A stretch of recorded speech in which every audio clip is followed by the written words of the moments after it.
Erika, buenos días, gracias por llegar hasta acá y bienvenida a la montaña. Buenos días, Diego.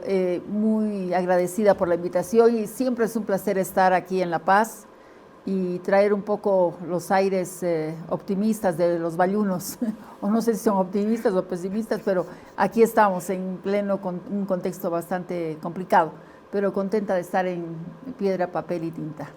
¿Qué la trajo por La Paz esta vez, Erika?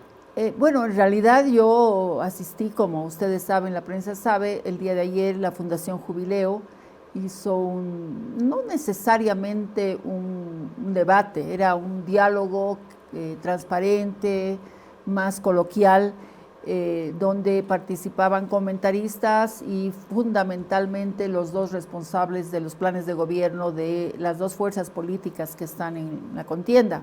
Me refiero a Libre, con la persona de Ramiro Cavero, ya un economista reconocido, y otro economista reconocido también hablando a nombre del equipo del Partido Demócrata Cristiano. Había mucha concurrencia, mucha expectativa, porque creo que el enfoque del diálogo y de la estructura de este evento ha sido tratar de romper las polarizaciones que nos están haciendo tanto daño, ¿no?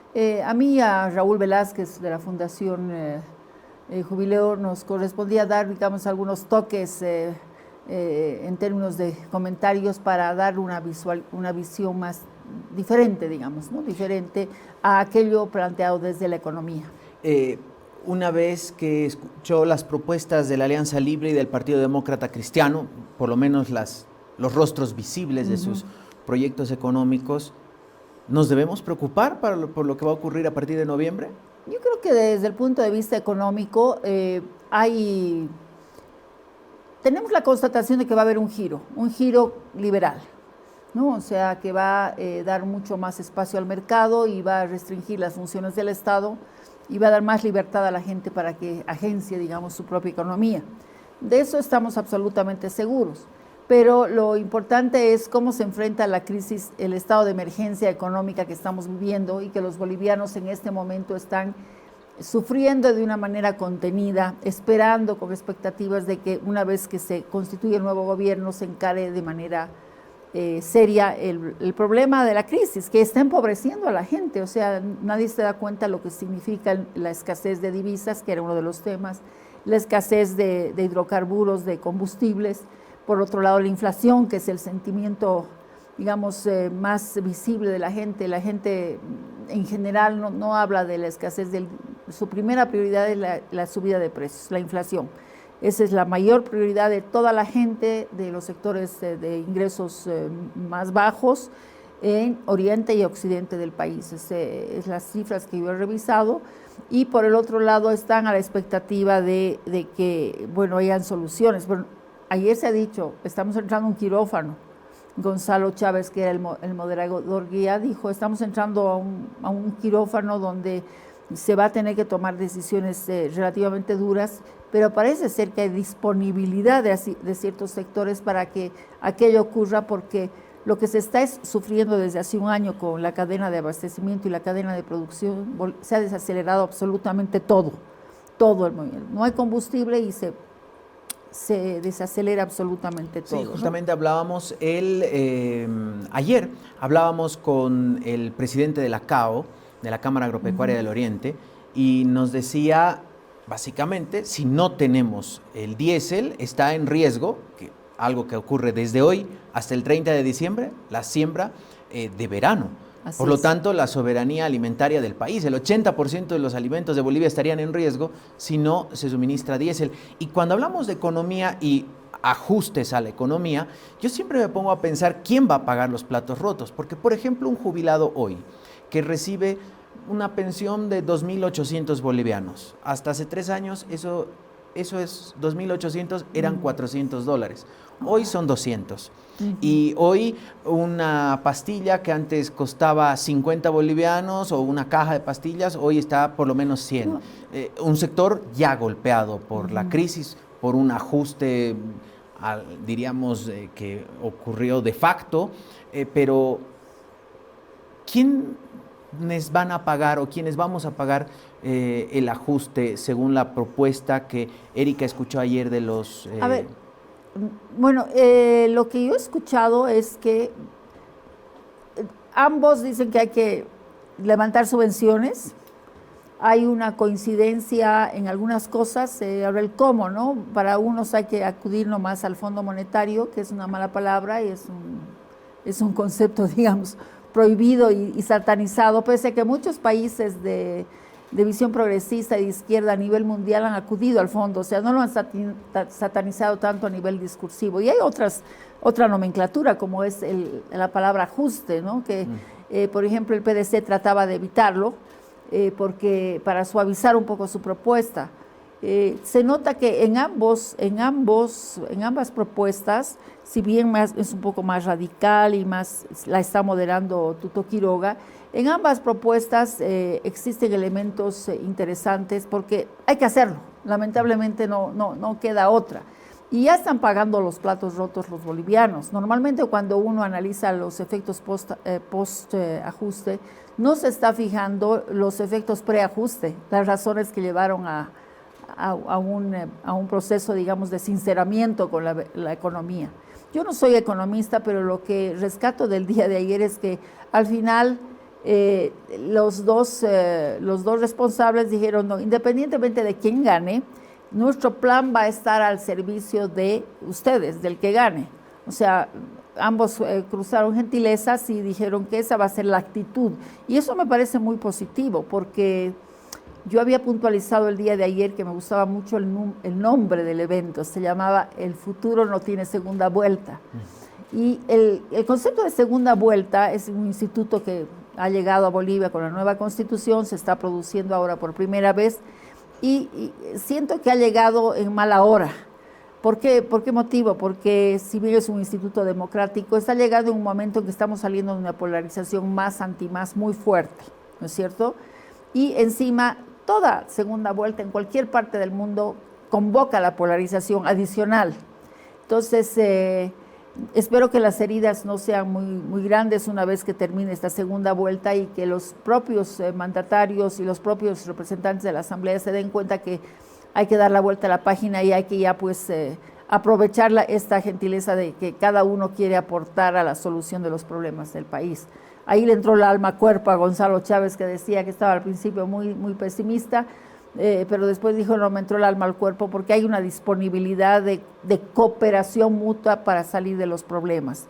Hay escepticismo de un lado de que el FMI asista de entrada, y por el otro lado hay cierto resquemor, ¿no?, de usar ciertas palabras que han sido ya satanizadas a lo largo de estos 20 años por el gobierno. Hay que recordar que lamentablemente, y aquí yo lo digo, se procesó penalmente al ministro al señor Parada, de Economía, una persona muy ponderada y que conoce muchos temas de asuntos fiscales, y que por pedir un préstamo, por haber recurrido a unos derechos especiales de giro, que no es necesariamente un préstamo, y sin autorización del Congreso. Y se devolvió ese dinero y después el propio gobierno recurrió a esos mismos 320 millones de dólares, ¿verdad? Entonces, cuando llega la hora de necesidades, evidentemente el fondo está ahí para decir, hay que ordenar la casa. Y aquí el PDC dice, vamos a ordenar primero la casa y después vamos a recurrir al financiamiento y a la inversión externa, y los otros dicen, no, ordenaremos la casa con un poco de dinero que nos pueda venir de afuera. En fin, más allá de esas contradicciones, lo que celebro es lo que decía, ¿no?, que había disponibilidad de cooperar. Pero el tema de la segunda vuelta es un tema muy complicado. Y además, a mí me toca hablar de la gobernanza política y los efectos que esto puede tener. Estamos viviendo un momento en que no hay partidos políticos. Tenemos formaciones gelatinosas. Tenemos el caso de Libre, un candidato competitivo como Tuto Quiroga, que busca una sigla y la encuentra en el FRI. FRI que le prestó a Carlos Mesa. Claro, Carlos Mesa también se sustentó, el pivote de la estructura de Carlos Mesa, de la alianza de Carlos Mesa, el pivote oficial era el FRI. Ya después habían otras agrupaciones, etcétera, ¿no? Que atomizadas y plataformas, ¿no? Muchas chicas jóvenes que habían venido de las luchas del 21F estaban ahí, pero no era partido y no consolidaron partido. Por el otro lado, tienes Libre ahora que está, su pivote es el FRI. Es paradójico que siendo, digamos, la propuesta, digamos, no es de extrema derecha, porque te voy a contar un detalle interesante sobre eso, esta derecha asentada en el FRI, y que curiosamente Rodrigo Paz, que viene de una tradición socialdemócrata, esté recurriendo al PDC, además después de una disputa muy fuerte, ¿no? Para ver quién accedía al PDC y de repente al revés era mejor, ¿no? Bueno, tradicionalmente la historia política demuestra que estos dos partidos que han sido absolutamente marginales a lo largo de la democracia pactada son los únicos sobrevivientes. No sobrevivió el MIR, no sobrevivió el MNR, está prácticamente arrinconado, y la ADN. Eso. Bueno, UCS también, chao, UCS en estas también elecciones. en estas. Pero es curioso, el ADN siempre iba con el PDC, ese era su aliado natural en las elecciones, en la alianza preelectoral, y el FRI iba con el MIR. El FRI era, yo como exmirista, como mirista, yo recuerdo cuando estaba en el Parlamento, nuestros socios eran los del FRI. Entonces se ha dado esta situación.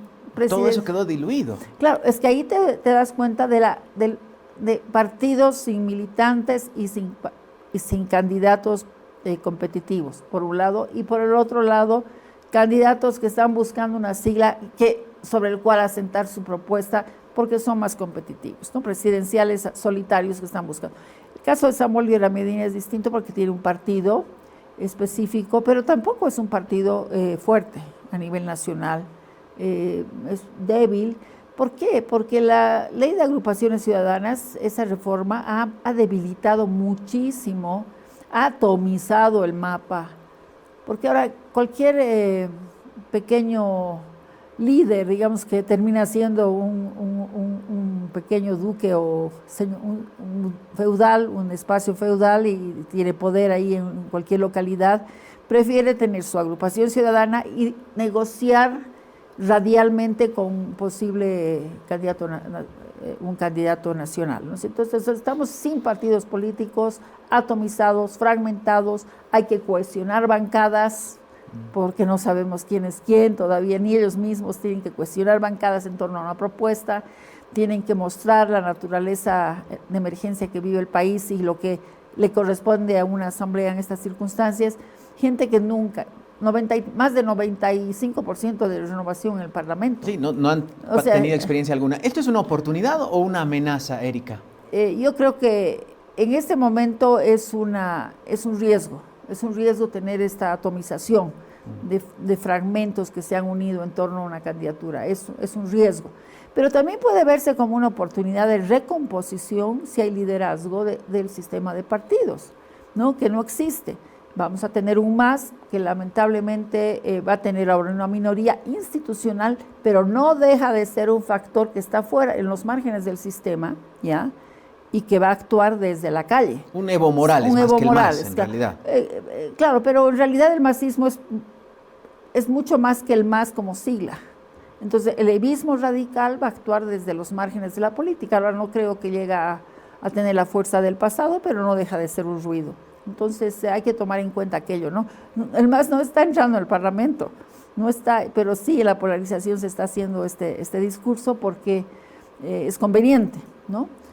Pero de todas maneras le hace mucho daño al país esta polarización en este momento. Segunda vuelta con polarización, mucho tiempo de campaña, se alarga el tiempo de soluciones, en fin. Esa es la situación, es muy compleja, pero yo quiero ver que es oportunidades. ¿Y por qué motivo es oportunidad? Porque se va a recomponer el sistema, ojalá se hagan ahora partidos y no se haga como Carlos Mesa, que no lo hizo, o eventualmente no se cuestionaron los demócratas con Unidad Nacional en la anterior coalición. Ninguna coalición en realidad ha tenido disponibilidad de hacer verdaderos partidos. Erika, siempre se decía que Evo Morales y el movimiento al socialismo, pero sobre todo Evo Morales, así como es y fue un factor de poder, era un factor ordenador también de la política, ¿no? A partir de las decisiones que tomaba Evo Morales, y sus candidaturas y el movimiento al socialismo, la oposición se ordenaba, ya sea que se juntaba o veía de qué manera, diríamos, participaba en los procesos electorales y ordenaba hasta su discurso y su campaña. Al no existir Evo Morales en la papeleta y el movimiento al socialismo con una candidatura y con una gestión tan paupérrima como la de Luis Arce y un candidato que no pegaba y no jalaba, ¿cree que ahí se desordenó un poco la oposición porque ya no tenían y ahora por dónde le entramos? ¿Cree que pasó eso en el arco político? Bueno, es que lo que pasa es que siempre estuvo medio desordenada esa oposición. Han hecho grandes esfuerzos de hacer algo frente al partido hegemónico, ¿verdad? Pero ser oposición en un partido hegemónico es muy difícil. Todo el mundo decía, no hacen nada, no hacen nada. Claro, dormían los proyectos de ley que ellos presentaban, las iniciativas no se veían, eran invisibles, ¿verdad? Ahora, ha implosionado el partido dominante, el partido hegemónico. En esta implosión se ha afectado de manera tóxica no solo el ambiente institucional, veamos las estrategias de sobrevivencia que ha tenido que hacer este gobierno para hacer del Tribunal Constitucional su dispositivo de gobernabilidad, destruyendo así, descomponiendo todo el sistema institucional. El impacto de esta implosión y de la actitud de Evo Morales por insistir en su candidatura ha tenido impactos también terribles en su propia base, en la asamblea, en absolutamente todo. Y hoy día me da la sensación que en esa disputa que todavía persiste, porque sabemos que hoy día pues, el caso Cáceres, el caso Terán, lleva a pensar de que la disputa sigue y se sigue presionando, digamos, hasta el último día del gobierno de Arce. Hasta el último día de gobierno. Esa disputa también está queriendo atraer a la oposición, y la oposición que está ahorita en la carrera electoral por la segunda vuelta, está entrando en esta contaminación que ha generado el partido Implosión. Está generando. Ahora que hay un proyecto, digamos, liberal, pero de creación de ciudadanía. El mirar el sector informal como lo está haciendo en este caso el PDC no deja de ser interesante, porque siempre hemos gobernado para el 30% de la población que es formal, la institucionalidad formal, ese será el país, pero el país es mucho más que eso. Entonces yo creo que es un desafío mirar a ese sector, y va a ser para los dos partidos, para constituirlos como verdaderos ciudadanos, porque la ciudadanía no solamente se construye a través de ejercer tu voto, también se construye a través de contribuir con impuestos y tener un efecto devolutivo del Estado y tú consolidar un sistema. Y eso es un trabajo de titanes en países como los nuestros. Erika, ¿cómo ve este escenario? Estamos a 18 días de la segunda vuelta, inédita segunda vuelta presidencial para Bolivia, a 38 días del cambio de gobierno. Increíble cómo pasan los tiempos. Estamos ya en el último trimestre, que hoy arranca el último trimestre de este año. ¿Y cómo los ve a Tuto Quiroga y a Rodrigo Paz? Para muchos, Tuto Quiroga está ya muy cerca de su techo. Este ánimo de Tuto de siempre polarizar, porque siempre le funcionó cuando había un Evo Morales al frente, y hoy ya le está costando porque no está el típico rival al frente, y le cuesta polarizar. Ha suavizado su discurso, creen que muchos ya no puede penetrar cierto electorado que sí está siendo enamorado, cautivado por, diríamos, la candidatura de Rodrigo Paz. De ahí entramos a los vicepresidenciables, que son realmente anecdóticos los dos que quedan, pero en los presidenciables, ¿cómo los ve? Bueno, yo creo que como Tuto siempre ha tenido la gran capacidad de estar vigente a través de su polarización con Evo Morales, ¿no? Muchos cuestionan varios aspectos que él ha realizado, por ejemplo, el revocatorio del 2008, que fue una iniciativa de él, que en realidad fue funcional y le ayudó sin querer queriendo a Evo Morales, lo fortaleció. Y otras situaciones, de 2014, por ejemplo, la candidatura cuando estaba más fuerte Samuel, ese caso también es otro tema. No hizo un partido político, debió haber hecho un partido político. Ahora está en eso y veo que realmente está convocando. En Cochabamba yo veo que hay un enamoramiento al tutismo, está cobrando fuerza. Claro, Y está hoy desplazó a día, Manfred, sí, incluso. y está ahora haciendo algo que no estaba haciendo y no le nacía, que es acercándose a sectores populares, ¿no? Y no sé hasta qué punto va aquello a enamorar. Y ha suavizado también el discurso liberal, o sea, el discurso A lo Milei, conservador. digamos, que Sí. así arrancó. Bueno, arrancó, pero como yo te decía, un día estábamos en un foro en Cochabamba, yo soy parte de un grupo que se llama Diálogos Marcos Escudero, y estaban los dos representantes de las políticas económicas de los dos frentes, digamos, ¿no? Inclusive el de Samuel Doria Medina. Y los liberales, libertarios, en este caso Sarabia y toda esa gente que estaba con ese ímpetu liberal, pero mileísta, ese sí era un ímpetu, quería meter motosierra a todo lado, los calificaron a tuto, a Ramiro Cavero y a Samuel Doria Medina y a las otras propuestas como socialdemócratas, como tibias, que no eran liberales desde ningún punto de vista, y de que ellos no comulgaban con esas propuestas porque eran demasiado, no había la motosierra y no se liberaba a la población del rigor del Estado, ¿no? Del rol del Estado. Entonces tampoco tenemos un nivel radical, digamos, de esa derecha. Bolivia creo que no digiere aquello. No, bueno, a Milei tampoco le funcionó, si no veamos cómo está ahora. Porque tampoco tenía partido, no tenía era una cosa muy también muy transitoria. La fugacidad de la política hoy día es un tema muy serio. La volatilidad de las cosas, o sea, yo lo que quisiera puntualizar es de que tenemos una oportunidad para transitar hacia el tercer ciclo de la democracia. Hemos tenido 43 años muy accidentados, tremendamente accidentados. O sea, si vemos toda transición de ciclo, Hernán Siles Suazo nació la democracia sin marraqueta bajo el brazo, una crisis económica espantosa, se adelantó su periodo constitucional. Se agota el ciclo de la democracia pactada con visos neoliberales y políticas muy contradictorias, porque se ampliaron los procesos de participación política a través de la participación popular. Evo Morales apareció en el escenario institucional con los diputados uninominales, el más votado.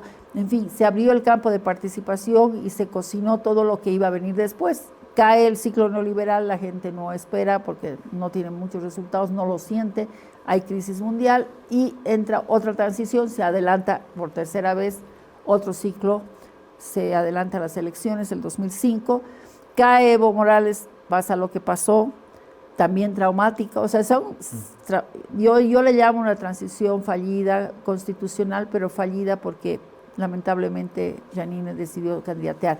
Hubiese sido una transición mucho más fácil si es que no sucedía y si no había la pandemia, ¿no? La pandemia es un factor desordenador terrible. Pero yo creo que todavía Evo Morales va a seguir siendo un factor desordenador, pero no hay que darle espacio. Hay que buscar espacios y correas de transmisión con los grupos corporativos que han tenido mucha fortaleza. Hoy día hay poderes políticos que han consolidado en el occidente, poderes económicos, los transportistas, los comerciantes, algunos gremialistas mayoritarios, podemos hablar de los contrabandistas, pero son poderes económicos muy constructores, mineros. La minería del oro nos está salvando y el agronegocio, eso es lo que nos está salvando ahora. Y bueno, y veo, es nuevo poder que se está constituyendo y se ha prohijado bajo el ala estatista y el discurso, se ha empoderado a partir del discurso, digamos, del proceso de cambio. Pero ellos ya no ven en el proceso de cambio una respuesta, ven en el capitalismo, digamos, para todos. Ellos se sienten capitalistas, porque en el fondo es un capitalismo salvaje, el que vivimos en el Alto. El Alto es absolutamente liberal. Los vicepresidenciables, que este domingo será el debate. ¿Es más de salado o de dulce, Erika? Digamos, para pipocas, para pasancaya, ¿con qué va a haber el debate del domingo? ¿Con qué acompañaría? No tengo idea. ¿O con algo más fuerte? ¿No sé, alguna pastilla para aguantar lo que vayamos a escuchar? No sé. Yo albergo de que la esperanza de que estas personas que son absolutamente inexpertos, están ajenos, salvo Lara, que ha vivido del TikTok durante todo este tiempo, creo que ahora que va a ser vicepresidente va a tener que abandonarlo. No sé si será posible hacerlo, porque esas cosas son casi adictivas, esos dispositivos, ¿ya? Pero yo quiero analizar eso a partir de qué lecciones han aprendido en estos 5 meses de campaña, estos personajes. ¿Qué cosas ya no tienen que hacer respecto al pasado? ¿Qué han aprendido? ¿Qué desafíos tienen? Espero que tanto Lara como JP entiendan que está yendo a un rol de articulación y de retorno de los consensos y de los grandes acuerdos partidarios. El propio MAS era ya una suerte de pacto de corporaciones. Estaban las trillizas que han desvirtuado su rol porque han entrado al Estado. Entonces, aquí va a haber pactos que importan para salir de la crisis. Entonces, y ellos eran los negociadores. Sí, y ellos teóricamente tienen que encabezar ellos. No le corresponde hacer. Puede haber otros operadores políticos, puede ser el presidente del Senado, que tiene más protagonismo, y el presidente de diputados. Y yo recomendaría que las vicepresidencias siempre fomentaron la existencia de comisiones multipartidarias, más allá de las comisiones regulares, para que empiecen a dialogar pluralmente. La reforma constitucional del 1994 y la del 2004 se ha hecho a partir de comisiones de desarrollo, de modernización legislativa interesantes. Entonces, espero que hayan aprendido. Para empezar, tienen que ver un poco el reglamento de debates, porque hay que reformarlo o restituir todos aquellos artículos que han sido cercenados por Eva Copa al salir. Por ejemplo, el cambio del orden del día. Antes era mayoría, era 2/3, era la filosofía que habíamos introducido desde la época de la democracia pactada. No, ahora lo pusieron a mayoría. También la sentencia constitucional sobre las interpelaciones y las censuras. En fin, hay muchas cosas que hay que ver ya de entrada en los reglamentos. Entonces, lo ideal sería comisiones técnicas políticas plurales que vayan ya afinando esos temas y darles autoridad para que influyan en sus bancadas. Liderazgos en bancadas, clave, liderazgos en las cámaras, en las distintas cámaras, y que entiendan. Vamos a ver si han entendido los desafíos que tienen estos dos muchachos que son absolutamente novatos en la política y no se dan cuenta de que están entrando a un campo muy complicado. La Asamblea, Erika, en esta renovación que existe, en esta prácticamente inexistencia de partidos políticos tradicionales que tengan una visión muy clara, desde ideológica, programática, unidas al calor de una elección, recogiendo a última hora y completando los documentos para estar en una lista, y en el caso del PDC, por suerte entraron, algo que ni ellos sabían porque no pudieron completar, tuvieron que completar después porque ganaron en lugares donde no tenían candidatos, algo que muestra un poco también la falta de clase política en Bolivia. Uno de los dos personajes será el segundo hombre del Estado, pero el primer hombre del Estado, el primer hombre del primer órgano del Estado, que se entiende es la Asamblea Legislativa Plurinacional. En sus oficinas, en sus pasillos, tendrán que negociarse reformas a leyes importantes, algunos hablan de reformas a la Constitución, en medio de una asamblea también que no tiene experiencia. ¿Esto usted cree que va a ser un palo a la rueda para cualquier plan de gobierno, indistintamente sea Tuto el presidente o Rodrigo Paz? Bueno, para muchas leyes hay que construir primero una mayoría absoluta, ¿no? O sea, la mayoría del 50% más uno, eso es importante, hay que hacerla. Y yo estoy absolutamente segura que muchos se van a alinear a la reforma constitucional y se puede construir los 2/3. Pero lo importante es que se den cuenta qué es lo que se está haciendo. Vivimos todavía un régimen presidencialista y la segunda vuelta le va a dar mucho oxígeno, por lo menos unos 3, 4 meses, digamos, luna de miel a los presidentes respecto a su electorado, ¿ya? Tienen que fidelizar ese electorado, porque estos electorados son muy volátiles, los del bloque, el bloque de las oposiciones al MAS son bloques, digamos, son electorados muy volátiles, un día votan por uno, por otro, porque no hay partidos, no hay pues. Entonces eso hay que construir. Y contrariamente a lo que pasaba en el pasado, se decía, ay, los librepensantes son importantes, siempre le dan un oxígeno a los partidos, los ayudan. En cambio ahora dicen, ¿cómo hacemos para que haya disciplina partidaria? La disciplina empieza a ser un valor en este momento, una mínima disciplina. Y creo que hay que recuperar lo que es un concepto de disciplina. Bueno, hay que votar ciertas cosas aunque no hayan estado en nuestro programa, y estamos acordando esto porque le va a hacer bien al país.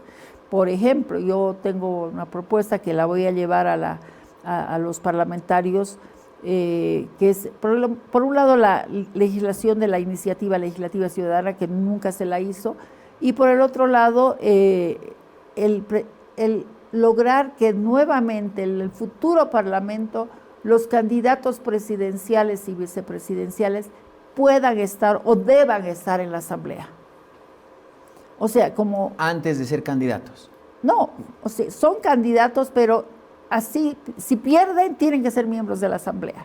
Eso ocurría, por ejemplo, con Marcelo Quiroga Santa Cruz, hizo su liderazgo, él candidateó para presidente, pero era parte de la Asamblea.